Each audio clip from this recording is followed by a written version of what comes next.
Ruby ने अपने पति राहुल की हत्या कर दी और हत्या करने के बाद जो पत्थर काटने वाली मशीन होती है, उसी कटर मशीन से वो बैठकर सारी रात अपने पति के टुकड़े करती है, छोटे छोटे टुकड़ों में अलग अलग कर कर उन टुकड़ों को बोरों में भरती है, सूटकेस में भरती है और फिर सुबह होते ही उन टुकड़ों को लेकर निकल जाती है अलग जगहों पर फेंकने के लिए और सारे टुकड़ों को अलग अलग जगहों पर ठिकाने लगा देती है बड़ी ही शातिराना प्लानिंग से और 27 दिनों तक बड़े ही सुकून के साथ अपने 2 बच्चों के साथ सुकून से रहती है।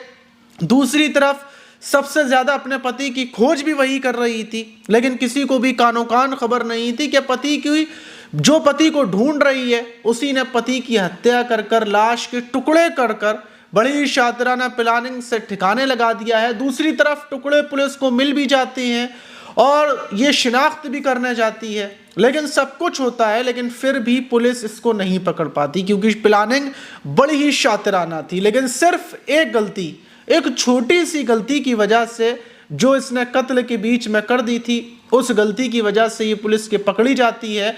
और पकड़ने के बाद जब पुलिस इससे पूछती है कि तुम्हारे 2 बच्चे थे, 2 बच्चों के होते हुए अच्छा खासा परिवार था, तुम्हारा पति तुम्हें इतना प्यार करता था, उसकी फिर तुमने हत्या कैसे की, क्यों की और क्या शातिराना प्लानिंग को तुमने अंजाम दिया, टुकड़े कैसे किए, पूरी कहानी जो ये शुरुआत से बताती है, पूरी जो वजह बताती है, उसको सुनकर पुलिस वालों के भी रोंगटे खड़े हो जाते हैं। और कहानी बताने के बाद फिर ये अपने दोनों बच्चों के साथ बैठकर खाना खाती है। लेकिन जो पूरी कहानी इसकी कत्ल की जब आप सुनेंगे तो आपके रोंगटे खड़े हो जाएंगे। तो चलते हैं और जो आज की घटना है उसको शुरुआत से जानते हैं आखिर तक। तो दोस्तों, मेरा नाम माज है, उम्मीद है कि आप सब अच्छे होंगे, सुरक्षित होंगे। और जो आज की घटना है वो उत्तर प्रदेश के संभल जिले की और वहाँ का चंदौसी थाना है। और उसी चंदौसी थाने के अंतर्गत एक जो पतरोआ रोड है, वहीं एक नाले के पास लोगों को जो ये 15 दिसंबर था, 15 दिसंबर को एक सूटकेस पड़ा हुआ दिखता है। सूटकेस बिल्कुल नया सा था, देखने में कंडीशन में नया था, लेकिन उसके ऊपर मक्खियां भिनभिना रही थी और उसकी बदबू की वजह से लोगों को निकलना दुश्वार हो रहा था क्योंकि बदबू बहुत दूर तक फैल रही थी। और जो बदबू थी वो ऐसा नहीं लग रहा था कि किसी जानवर के सड़ने की है, बदबू बिल्कुल अलग थी और बहुत ज़्यादा घबराहट वाली थी। लोगों को लगता है कि भला इस नए से सूटकेस के अंदर कोई कुत्ता या जानवर की डेड बॉडी तो होगी नहीं, ना ही कोई और चीज़ होगी, ज़रूर इसमें डेड बॉडी होगी। फौरन चंदौसी पुलिस को सूचना दी जाती है। पुलिस की एक टीम मौके पर पहुंचती है, सूटकेस को बाहर निकालती है और जैसे ही चैन सूटकेस की खोली जाती है तो अंदर पंजे कटे हुए, हाथों के टुकड़े, जो शरीर का धड़ का टुकड़ा और वो एक आदमी के धड़ के मतलब शरीर के टुकड़े लग रहे थे जो सूटकेस के अंदर कर किसी ने फेंक दिए थे। और जो उनकी हालत थी वो पूरे तरीके से सड़ चुके थे, गल रहे थे। देखकर लग रहा था कि हो सकता है महीने भर पहले इस सूटकेस को यहाँ पर फेंका गया हो, लेकिन ये नाले के अंदर मतलब डूब गया होगा और अब ये ऊपर तैरता हुआ आया है क्योंकि लाश के टुकड़े फूल चुके हैं। फौरन ये पुलिस मतलब जो टुकड़े थे उनको उठाती है, उनको ले जाकर भेज देती है। फ़ौरन वहाँ पर फॉरेंसिक टीम पहुँचती है क्योंकि शरीर के जो टुकड़े थे वो शरीर का बीच का हिस्सा था और हाथ थे, उसमें ना सर था ना पैर थे। मतलब देखकर साफ लग रहा था कि बाकी के टुकड़े कहीं और फेंके गए होंगे और पुलिस की टीमें उन टुकड़ों को ढूंढने में लग जाती है। अब दूसरी तरफ सवाल ये था कि आखिर ये जो टुकड़े मिले हैं ये किस आदमी के टुकड़े मिले हैं। अब पुलिस ये पता करने में लगती है कि शायद जो आसपास के थाने हैं वहाँ पर किसी की गुमशुदगी की रिपोर्ट दर्ज हो, क्योंकि ये तो कत्ल का मामला है और जिसने कत्ल किया होगा उसने लाश को ठिकाने लगाया है और जिसका कत्ल हुआ होगा उसके परिवार ने जरूर थाने में गुमशुदगी की रिपोर्ट दर्ज करवाई होगी। और जब पुलिस रिकॉर्ड चेक करना शुरू करती है कि कितने लोगों की गुमशुदगी की रिपोर्टें आई थी, तो उसी में चंदौसी थाने में ही पिछले 24 नवंबर को एक गुमशुदा शख्स राहुल की लापता होने की रिपोर्ट दर्ज करवाई थी उसकी पत्नी रूबी ने, और 24 नवंबर को वो गुमशुदगी की रिपोर्ट दर्ज करवाई थी। पुलिस रूबी को फ़ोन करती है, रूबी से बातचीत करती है कि एक डेड बॉडी के टुकड़े मिले हैं, आकर चेक कर लो। अब रूबी को बुलाया जाता है और जब फॉरेंसिक टीम और जो भी पोस्टमार्टम जो डॉक्टर्स थे वो चेक करते हैं तो जो एक हाथ का टुकड़ा था उस हाथ के टुकड़े पर एक राहुल नाम से गुदा हुआ दिखता है, उसका भी फ़ोटो खींच लिया जाता है। रूबी आती है और रूबी को वो फ़ोटो दिखाए जाते हैं और रूबी को ये भी बताया जाता है कि तुम्हारा पति राहुल लापता हुआ था और वैसा ही एक राहुल नाम के युवक की बॉडी मिली है, उसके हाथ पर राहुल लिखा हुआ है और एक पीले रंग की टी शर्ट भी मिली है। जब रूबी को वो फोटो वगैरह दिखाए जाते हैं, रूबी देखती है तो देखकर बोलती है कि नहीं, ये मेरे पति के हाथ, मतलब मेरे पति के हाथ पर तो राहुल लिखा ही नहीं था, मेरे पति का हाथ बिल्कुल क्लियर था और ना ही मेरे पति के ये कपड़े हैं, ये मेरे पति की बॉडी नहीं है। रूबी बड़े ही नॉर्मल तरीके से मना कर देती है, वो ना रोती है ना दुख करती है। तो इससे साफ पुलिस को लगता है कि ज़रूर इसके पति के टुकड़े नहीं होंगे, वरना पति के टुकड़े अगर होते, इसके पति के हाथ पर राहुल गुदा हुआ होता तो ये रोने लगती। लेकिन पुलिस के दिमाग में कहीं ना कहीं एक शक था कि राहुल नाम का शख्स गायब हुआ, उसके हाथ पर भी राहुल लिखा हुआ है, डेड बॉडी के मतलब जो मिली है उस पर राहुल लिखा है और ये रूबी मना कर रही है। वहीं पुलिस रूबी को बाहर भेज देती है और रूबी के साथ जो उसकी 10 साल की बेटी आई थी, एक 5 साल का बेटा आया था, उन दोनों बच्चों से पुलिस अलग अलग ले जाकर बड़े ही प्यार मोहब्बत के साथ पूछताछ करती है। जब 10 साल की बेटी से पूछताछ की जाती है कि घर का माहौल कैसा था, कोई बात होती थी, कोई लड़ाई झगड़ा कुछ होता था, तो बेटी बताती है कि जो गौरव अंकल और अभिषेक अंकल आते थे, उन दोनों को लेकर पिता से लड़ाई झगड़ा होता था। और पिता मतलब जो पिता थे हमारे, उनका चप्पल का कारोबार था, उनकी चप्पल की दुकान थी और जब पिता शाम को घर आते थे और कभी कभार उनको गौरव अंकल या अभिषेक अंकल मिल जाया करते थे तो लड़ाई हुआ करती थी माँ से, और यही बस होता था। अब पुलिस को जब ये पता चलता है कि 2 लोगों का रूबी के घर पर आना जाना था तो पुलिस उन दोनों के बारे में पता करना शुरू करती है। और दूसरी तरफ पुलिस जो रूबी थी उससे बोलती है कि हमारा अपने राहुल जो तुम्हारा पति है उसके सारे फोटो दिखाओ अभी की अभी अपने फ़ोन में। अब पुलिस रूबी का फ़ोन लेती है क्योंकि पुलिस को शक था कि राहुल के जो फ़ोटो होंगे हो सकता है उसमें किसी हाथ पर नाम दिख जाए गुदा हुआ। अब पुलिस फ़ोटोज़ को देखना शुरू करती है, फ़ोटो देखती है तो फ़ोटो इतने थे, कोई पूरा फ़ोटो भी था तो हाथ उसमें मतलब ऐसे कर था, ये नहीं दिख रहा था कि नाम दिख सके।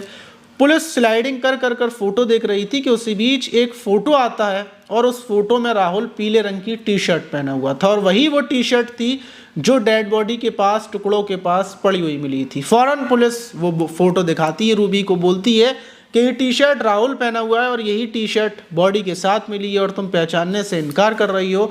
हम समझ चुके हैं कि कत्ल तुमने ही किया है। फौरन एक टीम रूबी के घर पहुंचती है क्योंकि टुकड़े किए गए हैं तो ज़रूर रूबी के घर पर किए गए होंगे। टीम जब पहुंचती है तो वहाँ पर कटर मशीन मिलती है, ग्राइंडर मिलता है और भी बहुत सारे वहाँ पर खून के निशान मिलते हैं बाथरूम की तरफ।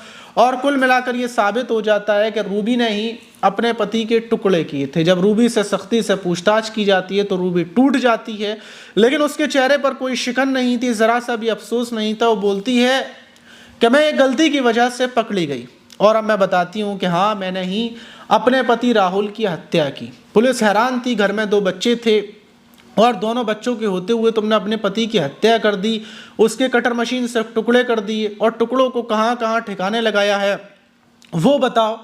अब जब पुलिस ये सारी बातें पूछती है तो रूबी बताती है कि मैं शुरुआत से पूरी कहानी बताती हूँ कि आखिर मैंने क्यों हत्या की अपने पति की और कैसे टुकड़े किए। तो रूबी बताती है कि उसकी शादी लगभग 12 साल पहले राहुल के साथ हुई थी। शादी के बाद बिल्कुल सब कुछ ठीक ठाक था, उसके पति की चप्पलों की दुकान थी। लेकिन आज से 4 साल पहले उसकी दोस्ती होती है गौरव के साथ। गौरव के साथ उसके प्रेम संबंध शुरू हो जाते हैं। वही गौरव का दोस्त अभिषेक था, अभिषेक के साथ भी उसकी करीबियाँ हो जाती हैं। अब वो इन दोनों को घर पर बुलाया करती थी। ज़िंदगी बड़ी बढ़िया चल रही थी क्योंकि जो उसका पति राहुल था वो उसको वैसे प्यार नहीं करता था जैसे वो चाहती थी, तो इसलिए वो अभिषेक और गौरव के साथ मस्ती करती थी क्योंकि उसको ये शौक था कि मजाक करना है, दिल लगी करनी है, हंसी मजाक करना है और ये सब ये दोनों मिलकर करते थे उसके घर पर आकर।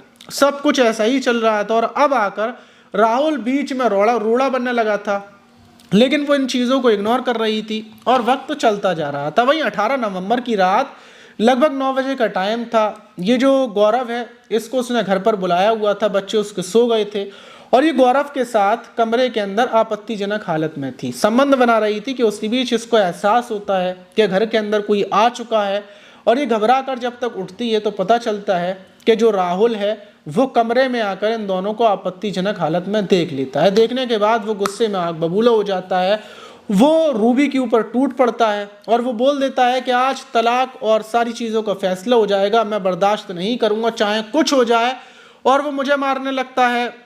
गौरव को मारने लगता है और उसी बीच वहाँ पर रखी हुई लोहे की रॉड में उठाती हूँ। जब वो गौरव को मार रहा होता है तो मैं पीछे से सर पर ताबड़तोड़ वार कर राहुल की हत्या कर देती हूँ। राहुल वहीं पर गिर जाता है। फिर हम राहुल के गले को दबाते हैं और फिर रात के टाइम ही, क्योंकि 10 बजे का टाइम था, मैं फ़ौरन जो ये गौरव था इसके साथ निकलती हूँ। उसके साथ निकलने के बाद एक कटर मशीन ग्राइंडर ख़रीदने जाती हूँ क्योंकि प्लानिंग ये थी कि अब लाश को कैसे ठिकाने लगाया जाएगा।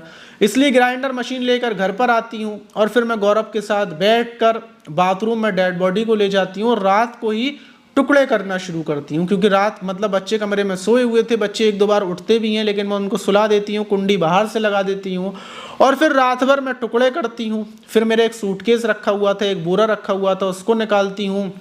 जो खून था उसको पानी से धो देती हूँ। हमने राहुल के बहुत सारे टुकड़े कर दिए तो उन टुकड़ों को सूटकेस में भरते हैं, बोरे में भरते हैं और सुबह लगभग टुकड़े करते करते, क्योंकि टुकड़े करने में बहुत मेहनत हो रही थी, मुंह पर वो लगाना पड़ रहा था, उपकाइयाँ आ रही थी, तो इसलिए टुकड़े करते करते सुबह हो जाती है। सुबह लगभग 5 बजे के टाइम पर सारे टुकड़े हो जाते हैं, उनको सूटकेस में रखते हैं, बोरे में रखते हैं और फिर कुछ टुकड़ों को जो पतरुआ का रोड है वहाँ पर सूटकेस को फेंक कर आते हैं। कुछ टुकड़ों को जो ईदगाह के पीछे की तरफ नाला पड़ा हुआ है वहाँ पर बोरे में ले जाकर फेंक कर आते हैं और कुछ और टुकड़ों को अलग अलग जगह ले जाकर ऐसे फेंक देते हैं और फिर वापस आ जाते हैं। वापस आने के बाद हमें यकीन था कि हमने कोई गलती नहीं की, कत्ल कर दिया, उसके बाद टुकड़े कर दिए। टुकड़े बहुत जल्दी ख़त्म हो जाएंगे और टुकड़े अगर पुलिस को मिल भी जाएंगे तो पुलिस हम तक नहीं पहुंच पाएगी, ये हमारी प्लानिंग थी।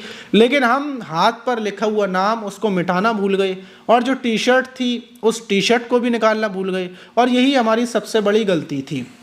पुलिस ने गौरव को भी गिरफ्तार कर लिया और इन दोनों को गिरफ्तार करने के बाद ये जो रूबी थी ये चंदौसी थाने में थी, बिना टेंशन चुपचाप खड़ी हुई थी। फिर इसके दोनों बच्चों को बुलाया गया, फिर इसने अपने दोनों बच्चों के साथ बैठकर खाना खाया और खाना खाने के बाद फिर पुलिस ने इसको उठाकर जेल में डाल दिया, इसके जो प्रेमी गौरव है उसको भी। और दूसरी तरफ अभिषेक के बारे में भी सबूत जुटाए जा रहे हैं, अगर अभिषेक का भी इसमें हाथ होगा तो पुलिस अभिषेक को भी जेल में डाल देगी। लेकिन इस घटना के बाद हर कोई हैरान है कि भला आज के टाइम पर अगर कोई इंसान मुर्गा भी काट, मतलब कोई इंसान कत्ल करने की बात तो छोड़ो, कोई इंसान अगर मुर्गा मछली खाता नहीं है तो वो कत्ल करने से पहले खून देखता है तो उसकी हालत ख़राब हो जाती है। लेकिन ये जो कत्ल करने वाले हैं इनके अंदर इतनी हिम्मत आ जाती है कि ये टुकड़े कर डालते हैं, मतलब ये यकीन ना करने वाली बात है।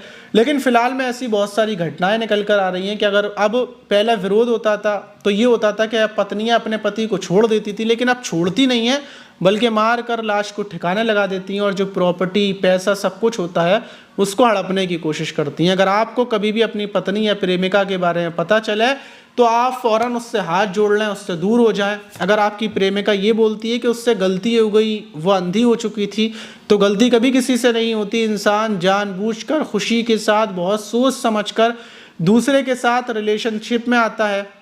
गलती मतलब इन चीज़ों में हो ही नहीं सकती। गलती तो इसमें हो जाती है कि लिखने में हो जाती है, कुछ करने में हो जाती है, किसी के साथ फिजिकल रिश्ता बनाना ये कोई गलती नहीं होती। इसके लिए बहुत सारी चीज़ों से होकर गुजरना पड़ता है। पहले एक दूसरे के हाथ में हाथ दिया जाता है, फिर किस होना, फिर एक प्राइवेट जगह पर जाना, फिर साइन करना, फिर आधार कार्ड देना, बहुत सारे छोटे छोटे चीज़ों को देकर आखिर में उस मुकाम पर पहुँचते हैं। तो ये गलती नहीं हो सकती, ये बहुत सोचा हुआ रहता है। गलती सिर्फ एक बार होती है कि आप किसी से एक बार मिल ली। बहुत सारी लड़कियां ऐसी होती हैं कि बार बार वो किसी के साथ मिल रही हैं, सालों तक मिल रही हैं, लेकिन जब उससे मन नहीं भरा उसका तो वापस उसी के पास आ जाती हैं कि देखो मुझसे गलती हो गई थी, वो लड़का ऐसा था वैसा था। लेकिन ये नहीं बोलती कि उससे हमें मज़ा नहीं आया, मतलब उससे हमारा मतलब ऐसा नहीं हुआ तो हम वापस आ गए। तो इसमें ख़ासकर उन लड़कियों के लिए ये जो धोखेबाज होती हैं, सारी लड़कियों के ऊपर नहीं है, सारी लड़कियां ऐसी नहीं होती। कुछ लड़कियां होती हैं जैसे ये रूबी थी, जैसे पुराना राजा रघुवंशी का मर्डर केस था उसमें थी। तो कुछ लड़कियां होती हैं और कुछ लड़के भी ऐसे होते हैं। तो इन चीज़ों से सावधान रहने की बहुत ज़रूरत है, बहुत सोच विचार करने की ज़रूरत है। तो इसलिए आप इनसे बचें, दूर रहें, सावधान रहें, सतर्क रहें। आप इस घटना पर क्या बोलना चाहिए कमेंट बॉक्स में ज़रूर बताइएगा। मिलते हैं किसी और वीडियो में, जब तक के लिए अपना ख्याल रखें, सुरक्षित रहें, सावधान रहें।